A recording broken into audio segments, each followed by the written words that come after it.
오늘 성경 누가복음 17장 11절에서 19절까지 보겠습니다. 누가복음 17장 124쪽.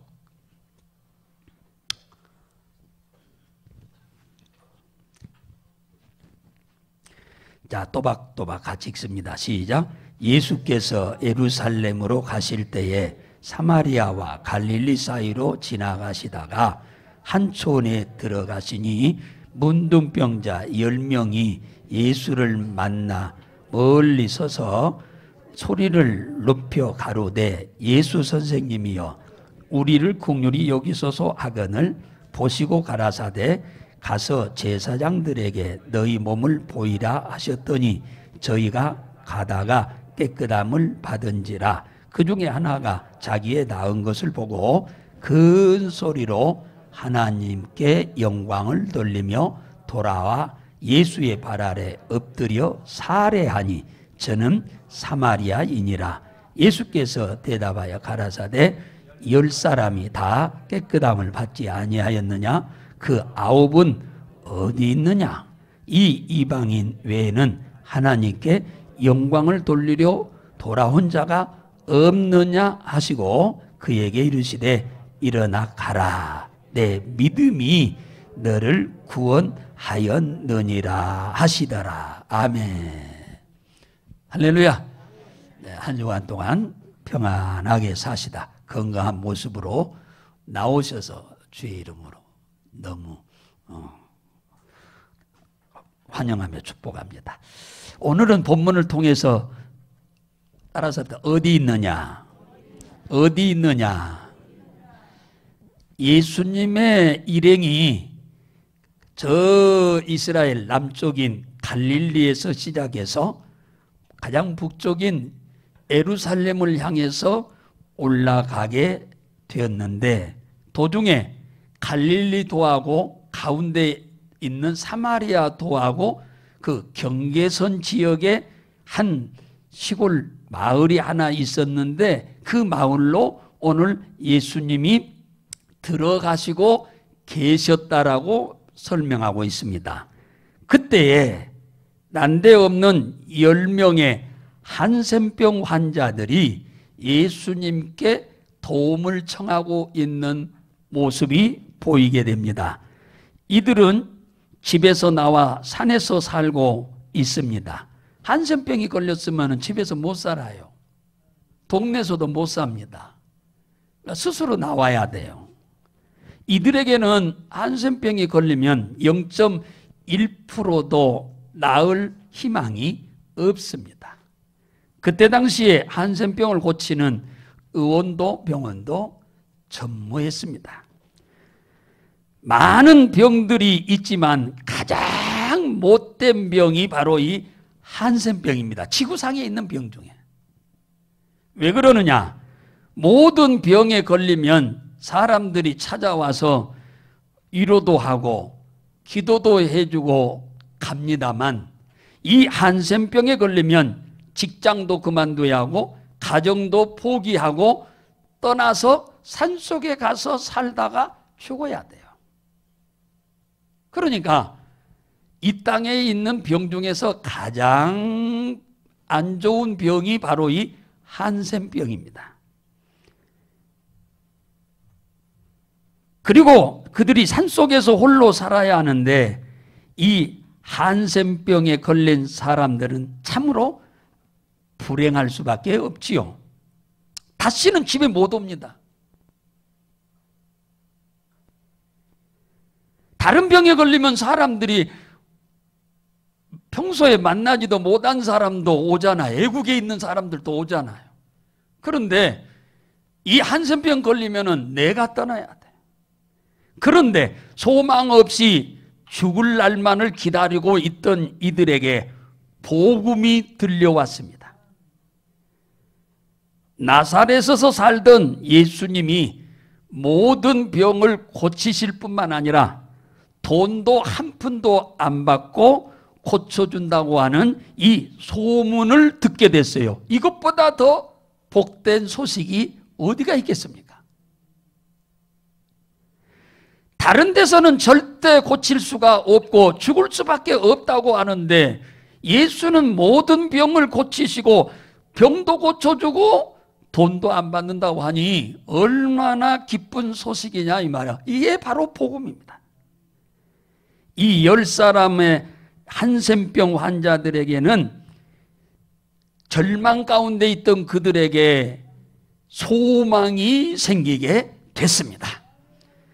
그런데 그들이 있는 산 언덕 밑에 있는 동네로 예수님이 지금 갈릴리에서 예루살렘을 향하여 가시기 위해서 그리 지나가시다가 잠시 그 마을에 들린다고 하는 정보를 알려주는 사람이 있었습니다. 그래서 자신들이 예수님이 오시는 그 길목을 잘 알고 미리서 옆에 숨어 있습니다. 사람들이 있는데 얼굴을 내밀면 돌멩이로 때려서 죽여버리니까 사람들이 안 보이는 곳에 길목의 한무 쪽에 숨어 있다가 예수님이 가까이 오기를 기다립니다. 그런데 얼마 동안 있으니까 예수님 일행이 그 앞으로 와서 지나갑니다. 이리. 그래서 좀 한참 지나가서 떨어진 그 거리가 약간 떨어진 가운데서 그들이 오늘 13절에 예수 선생님이여 우리를 불쌍히 여기소서 고쳐달라 그 얘기 아닙니까? 그런데 예수님께서는 그 소리를 듣자마자 너희들은 가서 네 동네에 있는 제사장들에게 가서 너희 몸이 깨끗이 나았음을 보여주라고 이렇게 말씀을 합니다. 그러자 그 10명의 문둥이들이 자기 동네로 가다가 중도에서 그 영원히 치료되지 못하고 다시는 가족들도 보지도 못하고 죽어야 할 그 운명을 바꾸는 놀라운 역사가 생겼어요. 깨끗하게 낫게 된 줄로 믿으시기 바랍니다. 한센병 환자들이 소망 없이 살던 이들이 이렇게 깨끗이 나을 수 있었던 데는 첫 번째로 복음을 들을 수 있는 은혜를 하나님이 주셨다는 겁니다. 그 복음을 들은 은혜를 입었는데 그 복음을 듣는 순간 이 예수님이 우리들의 병도 다 고칠 수 있다고 하는 믿음까지 선물로 더하여 주셨어. 할렐루야. 복음을 듣는 은혜를 베푼 정도가 아니고 그 복음을 듣는 순간에 나도 깨끗이 고침을 받을 수 있다라고 하는 믿음까지도 선물로 이들에게 하나님이 주셨다. 그 말씀이 옳시다. 할렐루야. 성경에 보면은 수많은 사람들이 있는데 환자들이 모든 사람이 다 고침받은 게 아닙니다. 여리고라고 하는 그 도시, 그 큰 도시 안에 예수님이 들어오셨을 때 수많은 사람들이 구름대처럼 모여들었는데 거기서 고쳐준 사람은 소경 거지 한 사람밖에 안 고쳐줬어요. 주님의 능력이 한 사람만 고칠 수 있는 능력밖에 안 돼서가 아닙니다. 그들에게 믿음이 없기 때문입니다. 그런데 이들은 복음을 들려주는 사람이 있었으니까 들었죠. 산에 사는데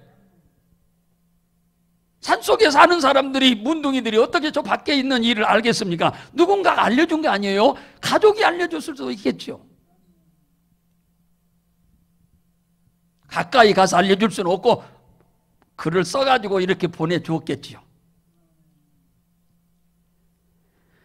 로마서 10장 17절에 그러므로 믿음은 들음에서 나며 들음은 그리스도의 말씀으로 말미암느니라. 믿음은 복음을 들을 때 생기는 겁니다. 이 10명의 문둥이들이 산속에 사는데 예수님이 어디 사는지 어디로 가시는지 어떻게 합니까? 어떤 사람이 이 복음을 그들한테 전해준 거예요. 할렐루야.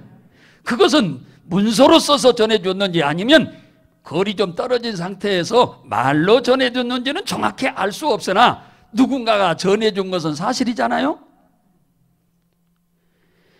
믿음은 TV를 보고 게임을 많이 한다고 해서 생기는 게 아니고 믿음은 반드시 말씀과 간증을 들을 때만 우리에게 생기는 겁니다. 시편 95편 7절에 대적 우리는 하나님의 기르시는 백성이요 그 손에 양이라 너희가 오늘날 그의 음성 듣기를 원하노라. 하나님은 당신의 말씀을 듣는 자들의 하나님이 되어주시고 당신의 말씀 듣기를 좋아하는 사람들에게 목자가 되어주어서 그들의 삶을 책임지겠다는 얘기입니다. 아버지는 가족을 책임지는 것처럼 목자는 양을 책임지는 것처럼 하나님의 말씀에 순종하고 말씀 듣기를 즐거워하는 자에게 하나님은 우리를 책임져 주겠다고 말씀하신 줄로 믿으시기 바랍니다. 이 10명의 한센병 환자들은 복음을 들을 때 우리도 다 나을 수 있다라고 하는 믿음이 확 생겼어요. 그런데 그 믿음이 생겼다고 그 산속에만 앉아 있으면은 해결이 되는 거 아니잖아요. 누구를 만나야 하냐? 예수를 만나야 하는 거예요. 그래서 이들은 10명이 모여서 예수님을 만날 계획을 세웁니다. 어떻게 예수님을 우리가 만날 것이냐? 우리가 아무 피해도 안 받고 다른 사람들한테도 피해를 안 주고 예수님을 만나야 될 건데 어떻게 하는 게 좋겠냐고 자기들끼리 모여서 대화를 하는 중에 그 마을로 들어가는 그 길목 옆에 우리가 잠깐 떨어져 숨어 있자라고 해서 길목에 10명이 도착해 있습니다. 믿음이 생기면 어떠한 환경도 극복할 수 있습니다. 이 믿음이 생기면은 믿음이 없을 때는 이 핑계대고 저 핑계대고 막 핑계만 대주고 항상 하나님이 뒷전이 되는데 믿음이 확 우리에게 생기게 되거나 오게 되면은 모든 것을 뒷전으로 두고 하나님이 우선순위가 되어지는 겁니다. 할렐루야.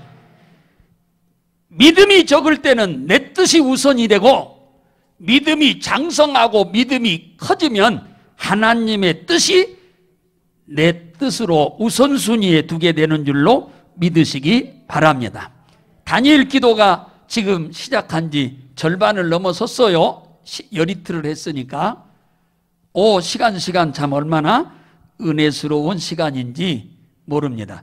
그 사람들이라고 해서 특별한 게 아니고 우리하고 삶이 비슷비슷하고 오히려 더 우리보다 어렵고 힘들게 살았던 사람들인 것을 보게 됩니다. 그런데 그들이 그 어렵고 힘든 상황을 어떻게 돌파했는지 해결했는지 방법을 쫙 제시하고 있잖아요. 그래서 우리에게 도움이 되는 거예요. 그런 간증을 안 들으면 그냥 내 생각으로만 살고 있는데 그 간증을 들으면 내가 생각하는 것과 전혀 다른 세계가 있구나 하는 것을 알게 되는 거예요. 그래서 믿음이 커지는 거죠. 이제 집에서 여러분들이 참여하시는 분들도 계시리라고 생각이 됩니다. 교회 오기가 부득이하면은 집에서라도 꼭 참석하고 뭐 스마트폰 봐갖고는 별로니까 TV에 연결해서 젊으신 분들은 그렇게 보셔도 되리라 생각이 됩니다. 두 번째는 이 환자들이 깨끗함을 얻은 이유는 복음을 듣고 병을 고칠 수 있는 믿음을 주셨을 뿐만 아니라 기도할 수 있는 믿음까지 하나님이 준 거예요. 한센병 환자들이 예수님의 일행이 보이자마자 함께 10명이 모여서 예수님의 일행이 앞으로 지나서 저 한참 갔을 때 사람들이 보고 저 문둥이들인데 하고 돌멩이를 던지지 않을 만큼 거리에 떨어져서 부르짖습니다. 10명이 합심해서 부르짖습니다. 이들은 난생 처음으로 예수님께 도움을 청하는 기도를 처음으로 하는 겁니다. 그런데 주님은 한 번도 본 적도 없는 이 사람 문둥이들인데 아는 사람도 아닙니다. 그들이 부르짖는 기도가 고쳐줄 줄로 믿는 믿음으로 기도하는 것을 주님은 아시고 그들을 치료해 주십니다. 요한복음 16장 24절에 보면은 지금까지는 너희가 내 이름으로 아무것도 구하지 아니했으나 이제는 구해라. 그리하면 너희가 받으리니 너희 기쁨이 충만하리라. 한센병 이 환자들은 예수님을 한 번도 본 적도 없어요. 이들은 그냥 듣고 아는 거지. 그리고 이분과 대화해본 적도 없고, 그런데 이들이 믿음으로 갑자기 복음을 들을 때 내 마음속에서 막 끌어올리는 이 믿음의 확신이 있는데 그걸 믿고 기도를 했더니 주님은 너 누구냐? 물어보지도 않았어요. 그들이 믿음의 기도를 하는 걸 듣고 보고 불쌍히 여기셔서 가시던 발걸음을 멈추고 그들의 믿음대로 되게 하신 줄로 믿으시기 바랍니다. 사랑하는 성도 여러분들이요, 그동안 신앙생활을 하고 우리가 여기까지 왔습니다. 주님의 은혜로 여기까지 왔지요. 잘된 것도 하나님의 은혜요. 좀 힘들고 어려웠던 것도 다 때를 따라 주님이 우리에게 필요해서 주신 것인데, 그동안에 기도 생활을 별로 관심이 없었던 분들 같으면은 이 한센병 환자처럼 기도 한번 해보세요. 처음으로 하는 기도인데도 주님은 들으시고 이 땅에서 치료하지 못하고 그 한센병으로 죽을 수밖에 없는 문제가 해결받은 줄로 믿으시기 바랍니다. 기도는 많은 오랫동안 해서만 숙달된 기도를 해야 하나님이 들으시는 게 아닙니다. 유창한 기도가 아니라 간절한 믿음의 기도를 하시면 주님이 뭐라고 하느냐? 오늘 14절에 가서 제사장에게 네 몸을 보여라 그러잖아요. 지금 문둥병으로 온몸이 다 일그러졌는데 가서 보이라는 말은 이대로 가면 죽어요. 그러니까 그 말에는 무슨 말씀이 포함되어 있냐? 너희들이 가는 도중에 나을 거다. 할렐루야. 그 말씀이고죠. 그런데 이 한센병 환자들은 주님이 너희들이 제사장한테, 네 동네에 있는 제사장한테 가서 보이려 가는 도중에 너희들이 나을 것이라고 하는 이 말씀이 믿어진 거예요. 할렐루야. 사람은 낫는데 여러 가지 방법으로 낫거든요. 치료해 달라고 하는 사람도 성경에 보면 가지각색 다 달라요. 다 다르게 원하는데 하나님은 다 각자가 원하는 대로 다 해줬어요. 이렇게 원합니다 하는데 아니 그렇게 하지 말고 이렇게 내가 해주마, 그런 적이 없어. 해달라는 대로 주님은 다 해줬어. 와서 해달라고 하면 와서 해주고, 여기서 해달라고 하면 여기서 해주고, 손 대서 해달라면 손 대주고, 말로 해달라고 하면 말로 해주고. 할렐루야. 주님이 원하는 대로 다 해줬어요. 주님은 제자들이 또 백성들이 다 원하는 대로 다 해줬습니다. 이들은 가서 제사장에게 보이라고 하는 말씀을 듣고 가는 도중에 낫게 해줄 줄로 믿고 순종할 믿음이 생겼어요. 할렐루야. 여기까지 왔다 할지라도 응답은 왔어요. 응답이 뭔데? 제사장한테 가서 네 몸이 깨끗이 나은 것을 보여주라. 이것이 응답이에요. 그런데 안 가버리면 소용이 없는 거예요. 그런데 이 10명의 한센병 환자들은 그 말을 그대로 믿은 거예요. 가다가 나을 것을 믿고 그들은 순종하고 갑니다. 믿음이라고 하는 것은 행동을 유발시키는 겁니다. 믿음이 그렇게 중요한 거예요. 여러분들이 믿음이 있으니까 오늘 교회에 오신 거죠. 믿음이 없으면 교회 안 옵니다. 올 수가 없지요. 다른 데로 가죠. 믿음은 하나님의 말씀에 순종하게 하는 능력이에요. 우리의 믿음이 동사가 될 때 하나님은 일하십니다. 믿음이 동사라고 하는 말은 하나님이 하신 말씀을 신뢰하고 그 말씀대로 내가 움직일 때 하나님은 일하신다 그 말이에요. 듣기만 하고 가만히 앉아있으면 주님은 일 안 합니다. 나의 믿음이 동사가 되면 하나님을 나를 위해서 약속한 대로 내가 원하고 바란 믿음만큼 주님이 일하십니다. 그래서 야고보서 2장 14절에 행함이 없는 믿음은 무슨 유익이 있으리요? 그러다. 머리로 알기만 하고 행동으로 옮기지 않으면 주님은 우리를 위해서 일을 안 합니다. 그러니까 이익이 없어요. 유익이 없어.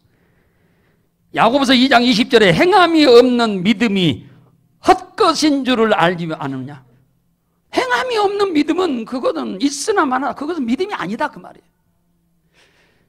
야고보서 2장 26절에 행함이 없는 믿음은 죽은 거다. 믿음이 아니라는 거죠. 사람도 살아있는 사람한테 밥도 대접하고 환자라도 그죠?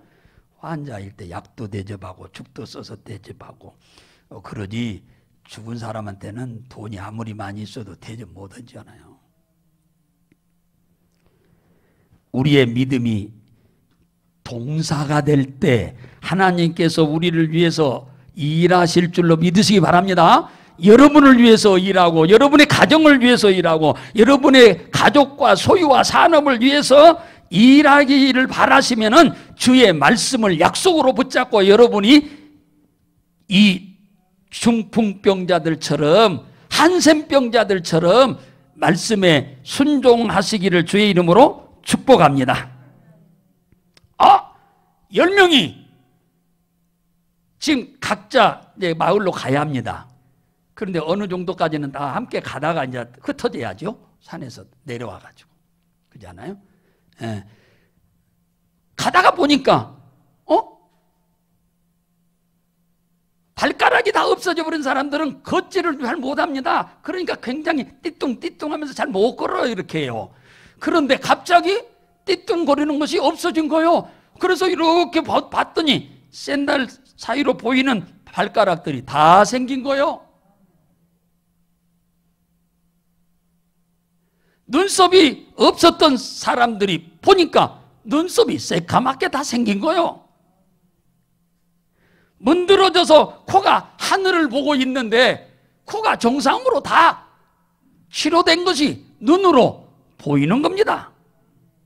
손마디가 다 짓물러져 뼈만 앙상하게 보이고 있는 그 손들이 살이 다 올라와서 정상인 것을 한 사람만 아니라 모든 사람들의 손이 다 정상인 걸 보게 된 겁니다.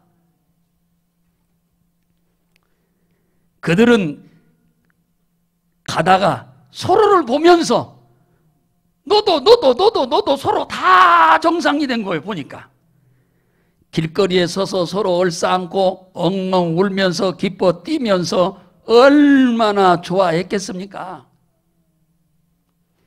이런 은혜가 태어나가지고 어디서 받아봤습니까? 이 한센병 환자 10명은 이 땅에 태어나서 받은 은혜 중에 이보다 더 큰 은혜가 어디가 있겠냐 그 말이에요. 순종하면 하나님께서 일하시는 것을 이들처럼 보게 될 줄로 믿으시기 바랍니다. 그냥 입술로만 믿는다만이 아니라 끝까지 주님이 말씀한 대로 순종할 때 주님이 일하시는 것을 보십시오. 이 아람 나라의 나만 장군이 남자로 태어나가지고 군대에 가가지고 한 장군이 된다는 것은 보통 쉬운 일이 아니죠. 그런데 이 나만이 장군이 됐는데 어느 날 갑자기 한센병이 걸린 것을 발견하게 된 거예요. 자신이 하늘이 무너지는 것 같지 않았겠습니까? 그동안에 여기까지 오니라고 얼마나 힘들어 왔는데 갑자기 이 문둥병이 걸려버렸으니 이제는 장군의 자리에 있을 수가 없어요. 장군의 자리에만 없는 게 아니라 집에서도 있을 수가 없어요. 이게 큰일 난 거지. 그래서 자기가 한센병 환자라고 하는 것을 남들이 눈치를 채지 못하도록 하기 위해서 옷을 매일매일 겹겹이 더 많이 껴입게 됩니다. 냄새가 안 나라고. 이 문둥병은 속에서부터 이렇게 밖으로 서서히 나오거든요. 그러니까 이 옷을 입으면은 고름이 옷에 묻어 나오니까 이걸 알게 되면은 금방 소문이 날 거 아니에요. 그래서 이스라엘 땅에서 어린 계집아이 하나를 몰래 군인들 보내서 잡아오게 했습니다. 그래가지고 아이를 하나 잡아다가 대문을 나가지 못하도록 하고 집에서 빨래만 시키는 겁니다. 그런데 가만히 보니까 이 믿음 있는 이 명석한 어린아이가 보니 나만 장군이 문둥병 환자인 것을 아는 거예요. 왜? 냄새가 막 나고 피고름이 막 묻어서 나오는 걸 보니까 왜? 이스라엘 땅에서 봤기 때문에. 그래서 잡혀온 이 계집아이는 잘됐다, 문둥병이 걸려서 빨리 죽어라 그럴 수도 있는데 이 아이는 믿음 있는 아이라 그 나만이 죽기를 바라는 게 아니라 나만의 아내한테 가가지고 우리 장군님이 우리나라에 가서 하나님의 종 선지자 엘리사를 만나면은 깨끗이 나올 수가 있습니다라고 복음을 전합니다.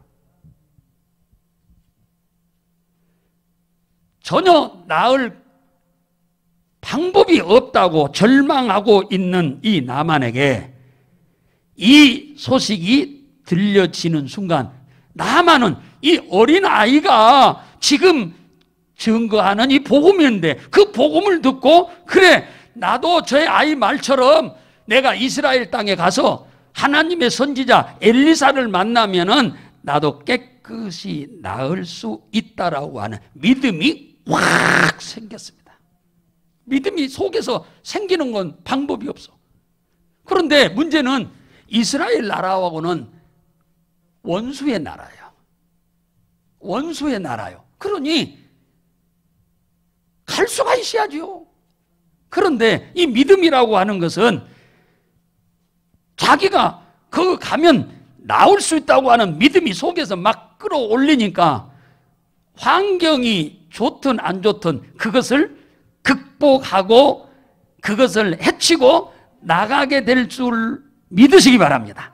그래서 임금한테 가서 이 얘기를 해가지고 임금의 편지를 하나 받아가지고 친서를 받아가지고 국경을 넘어서 이스라엘 왕한테 들렸다가 엘리사 집으로 내려가서 대문 앞에 섰는데 엘리사는 얼굴도 안 내밀고 그의 종 게하시라고 하는 종이 나와서 우리 선생님이 말씀하시기를 오시면 요단강에 가서 목욕을 7번 하면 다 나으리라고 하셨습니다 하고는 대문을 딱 닫고 들어가 버린 거예요. 적국의 장수이지만 그래도 장수인데 인사 한마디도 안 하니까 굉장히 섭섭한 마음이 많이 있었어요. 그럼에도 불구하고 그는 문둥병 고치러 왔지 대접받으러 온 게 아니잖아요. 사실 문둥이가 누구한테 대접을 받습니까? 문둥이가 아니라고 했을 때는 대접을 했을 겁니다. 그런데 문둥이인 주제에 무슨 대접을 받아요? 자기가 자기 주제를 파악하고 요단강에 가서 목욕을 7번 하게 됐는데 6번째까지는 눈꼬만치도 나을 기미가 안 보이더만 7번째 순종했더니 깨끗이 나았는데 어린아이 살결같이 되었더라. 할렐루야. 요단강에 갈 때까지 굉장히 갈등이 있었어요. 나한테 인사도 안 한다, 얼굴도 보지도 않고 그저 강물에 가서 목욕하라고 한다, 목욕한다고 해서 나을 것 같으면 내가 여기까지 왔겠냐. 갈등이 많았는데 결국은 어린 아이에게 들은 복음을 듣고 생긴 그 믿음으로 인해서 끝까지 순종했더니 깨끗이 나았음을 믿으시기 바랍니다. 이는 나은 것으로 기뻐하고 즐거운 것으로 끝난 게 아니죠. 나만도 엄청나게 대접을 하려고 했는데 사양을 했습니다. 이 한센병 환자 10명이 깨끗이 나았습니다. 가다 보니까. 그런데 9명은 너무 기뻐서 좋아서 동네로 그냥 손살같이 뛰어가고, 그 중에 한 한센병 환자였던 친구가 나에게 이와 같은 은혜를 베푸셨는데 예수님이, 내가 그냥 간다면 이게 사람이냐. 그래서 그가 뒤돌아서서 다시 예수님이 계신 곳으로 돌아와가지고 예수님의 발 앞에 엎드렸더라. 거기 16절에 나오잖아요. 그리고 그 예수님한테 은혜의 사례를 했더라. 감사했다 그잖아요. 근데 그는 유대인이 아닙니다. 사마리아인입니다. 사마리아인이란 말은 무슨 말이냐 하면은 그는 이방인이라고 안 그럽니까? 이방인은 하나님 모르는 사람이라 그 말이에요. 하나님 잘 믿는다고 하는 사람은 한 사람도 아홉이 감사하러 안 왔는데, 불신자였던 이 친구는, 불신자였다가 이제 믿은 거죠. 이 친구는 그 은혜를 잊지 않고 감사하러 돌아온 것입니다. 오늘 이 17절에 보니까 예수께서 대답하여 가라사대 10사람이 다 깨끗함을 받지 아니하였느냐? 그 9은 어디 갔느냐? 예수님은 10명을 다 치료해 줬는데 왜 너 혼자만 왔냐? 9은 어디 갔냐? 그들도 같이 왔어야지. 죽을 수밖에 없는 너희들을 내가 살려줬으면은, 치료해 줬으면 너희들이 와서 감사해야 하는데 왜 너 혼자만 왔냐? 그 말이에요. 9은 도대체 어디 갔냐? 그들도 와야 하지 않느냐? 그 말이죠. 와서 고맙다고 감사하는 것이 당연한 도리가 아니냐, 그 얘기를 지금 하는 겁니다.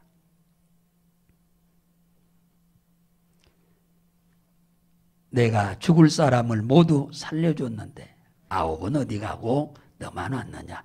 매우 섭섭해 하시는 것 아니겠어요? 예수님이 이 말씀에는 엄청나게 섭섭해 하시고 계시고, 또 한편으로는 은혜를 받았으면은 고마워할 줄 알아야 한다라고 하는 것을 지금 기대하고 계시는 거예요. 은혜를 베푸신 예수님이 은혜에 감사하기를 기다리고 지금 계시는 거예요.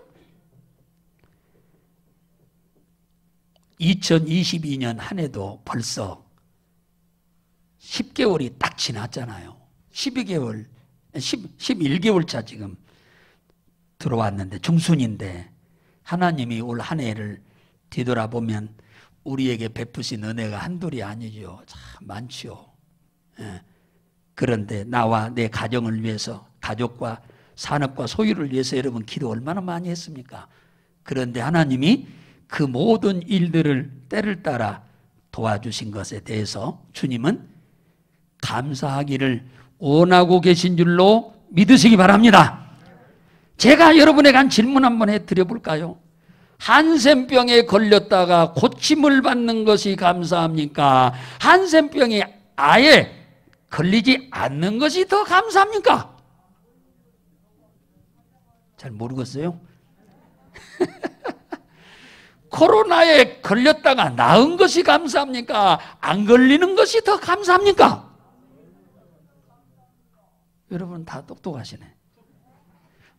우리 노예, 서울중앙노예에 노예장이신 분이 가끔 우리 행사할 때 한 번씩 오시잖아요. 그 노예장님의 동생이 목사님이 계신데, 그분이 작년 이맘때 됐네. 딱 1년 됐으니까. 코로나에 걸리셨는데 격리를 시켰어요. 정부에서. 26일 만에 돌아가셔 버렸어요. 26일 만에. 예. 그래서 코로나 때문에 돌아가신 분들 뭐 그렇게 많지는 않지만 그래도 꽤나 되시잖아요.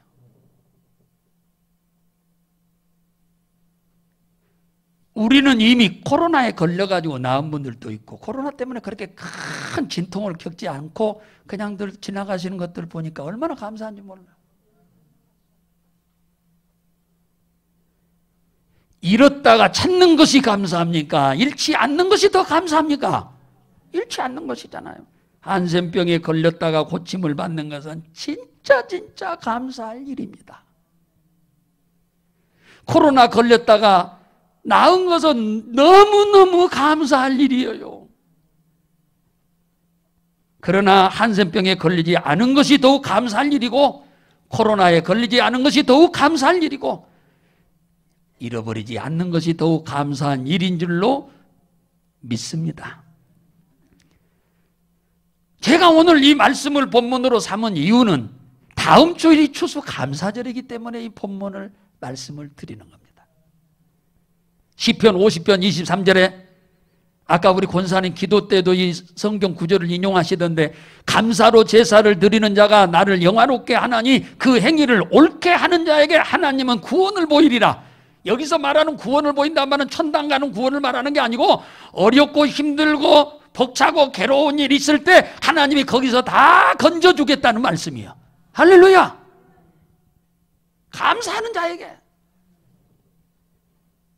이스라엘 백성이 애굽에서 노예 생활 350년을 했는데 그러다 하나님이 그들을 노예에서 해방시켜가지고 젖과 꿀이 흐르는 가나안을 향해서 인도에 오시다가 시내산에서 모세가 40일 금식하고 이 율법을 주셨는데 그 율법 안에 하나님의 은혜로 지금 노예에서 해방받아 젖과 꿀이 흐르는 축복의 땅으로 가고 있는 이스라엘 백성들이 거기에 도착해서부터 1년에 3차례씩 감사절을 지키라고 명령하셨습니다. 그게 4월 달에는 6월절이고 7월 달에는 맥추절이고 11월 달에는 추수절입니다. 6월절은 우리의 죄를 대속하기 위해 십자가에 죽어주신 은혜를 감사라고 하는 절기고 우리를 구원해 주신 거죠. 맥추절은 1년을 사는 동안 가운데 절기로 보리를 추수할 수 있게 하셔서 굶주리지 않고 먹고 살도록 하신 은혜에 감사해서 드리라는 절기고 추수절은 한 해의 마지막 11월 달에 모든 곡식과 열매를 풍성히 거두어서 내년 이때까지 먹을 수 있도록 주신 은혜에 감사해서 드리라고 하는 절기가 이 추수감사절입니다. 할렐루야.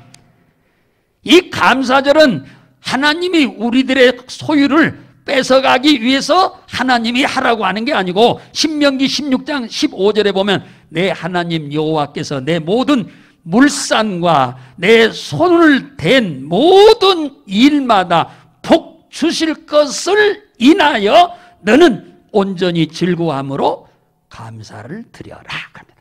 네가 손으로 하는 모든 일마다 잘 되게 하실 것을 믿고 즐거움으로 드려라.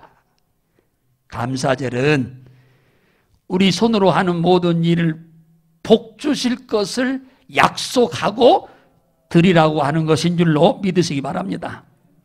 역대하 32장 25절에 보면 히스기야가 25살에 임금돼가지고 어마어마한 복을 받았습니다. 말도 못한 복을 받았는데 하나님이 그 엄청난 복을 줬는데 어느 날 하나님이 그 복을 싹 뺏어가 버립니다. 완전히 뺏어가 버렸어요. 왜 뺏어갔냐? 그가 하나님이 주신 은혜에 감사할 줄 모르기 때문에 뺏어간다고 주님 말씀하셨어요. 그 어떻게 해서 뺏어갔냐? 아수르라고 하는 나라가 전쟁을 일으켜서 쳐버림으로 인해서 이스라엘에 있는 모든 걸 싹 뺏어가 버렸습니다. 유다 왕에게 있는 거, 그 다음에 정성들에게 있는 거 전부 다 뺏어가 버렸어요. 그때사 히스기야가 회개하고 돌이킵니다. 온 백성들과 함께 하나님께 감사를 회복하자. 역대하 32장 27절에 하나님께서 다시 부와 영광이 크게 달할 정도로 주었다. 할렐루야! 역대하 32장 20절에 히스기야의 모든 일이 형통하게 됐다. 1년 3차례 감사절은 우리를 사랑하신 하나님이 우리가 하는 일에 후이되어 누르고 흔들어 넘치도록 해서 우리에게 주시고자 하는 담보로 삼기 위한 것인즉 여러분들 감사절을 그저 아무 의미 없이 보내지 말고 믿음으로 이 감사절을 지키시기를 주의 이름으로 축복합니다. 자, 콩 심으면 콩 나지요. 팥 심으면 팥 나지요. 농부는 이것을 의심하는 농부는 한 분도 없습니다. 하나님께서 우리에게 감사를 심으라고 하는 것은 감사할 거리를 주기 위해서 하시라고 하는 겁니다. 여러분, 이 추수감사절 눈앞에 두고 하나님이 우리에게 베푸신 은혜들을 한번 뒤돌아보시면서 한 주간 동안 감사거리를 한번 찾아보세요. 그리고 입으로도 감사하고 찬송으로도 감사하고 기도로도 감사하고 또 물질로도 감사하는 기회가 되시기를 바랍니다. 하나님 아버지 고맙습니다. 사랑합니다. 주님이 베푸신 은혜는 하늘 보좌를 버리고 이 땅에 내려오기까지 하실 만큼 우리를 사랑하셨고 그것만도 부족해서 십자가에서 내가 죽을 것 대신 죽기까지 하셔서 우리를 사랑을 증명하신 우리 주님 감사드립니다. 이걸 무엇으로 우리가 계산해서 보답할 수 있겠습니까? 입술로 찬송으로 기도로 또 물질로 우리가 드리는 이 감사를 주님 기억하시고 은혜를 베푸시기를 원합니다. 이번에 베푸신 은혜의 감사함으로 인해서 앞으로 우리가 이후에 손으로 하는 모든 일이 잘되게 하시고 형통케 하실 것을 약속하신 주님이시니 그 약속을 이루는 장본인이 되게 하여 주옵소서.